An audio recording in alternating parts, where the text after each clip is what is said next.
இப்போ வந்து அந்த காலத்துல சங்கீதத்தை எப்படி பார்த்தாங்க, இதே கிராமர் தான் சிலது இருந்தது. பட் அவங்க பார்த்த விதம் வேற. அந்த கிராமரையே அவங்க கிராமரை ரெஸ்ட்ரிக்ஷனா பார்க்கல. கிராமர் வந்து ரொம்ப ஃப்ளூயிடான ஒரு விஷயம். அது நீர் மாதிரி, சங்கீதம் மாதிரி தான். சரி, 100 வருஷம் முன்னாடி பாடினது இன்னைக்கு பாடுறதுக்கும் பெரிய வித்தியாசம் இருக்கு இல்லையா? இருக்கு. சங்கீத ராகங்களுக்கே வித்தியாசம் இருக்கு. சில ஃப்ரேசஸ் ஆட் ஆயிருக்கு. நிறைய சங்கீதம் உள்ள வருது, நிறைய விஷயம் கேட்கறோம் நம்ம. ஸோ அதோட இன்ஃப்ளூயன்ஸ் எல்லாம் வரதான் செய்யும். ஸோ அதனால குவாலிட்டின்னு பார்க்க போனா வேற வேற மாதிரி விஷயங்கள் இப்போ நடக்குது. யூனோ கொஞ்சம் அதுல அழகை பார்க்கறதுக்கு முயற்சி பண்ணா நல்லா இருக்கும். அல்டிமேட்டா அழகு முக்கியம் இல்லை? அழகுதான் முக்கியம். அல்டிமேட்டா அழகுதான் முக்கியம். அழகை விட்டுட்டு என்ன பாக்குறாங்க நீங்க சொல்றீங்க?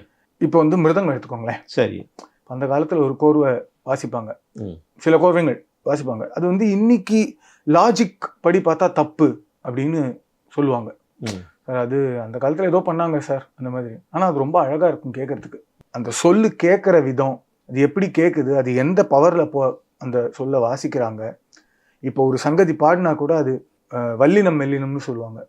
இப்போ ராம்நாத் கிருஷ்ணன் அவர்கள்லாம் பாடும்போது கேட்கும்போது இங்க ஒரு ஒரு ஒரு இப்படி கேட்கும்.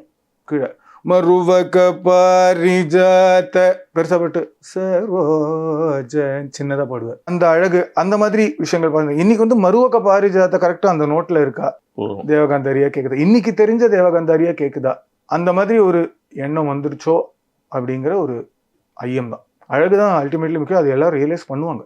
சம் பாயிண்ட் கண்டிப்பா. அந்த அழகுங்கிறது இன்னைக்கு மிஸ் ஆகுது.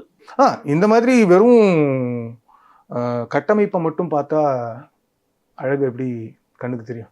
கட்டமைப்புக்கு பின்னாடி இருக்கிற அழகை பார்க்கணும் இல்லையா? பார்க்க மாட்டேங்கிறாங்க. பார்க்க மாட்டேங்கிறாங்கிறத விட பார்க்கணுங்கிறது தான் என்னோட ஆசை.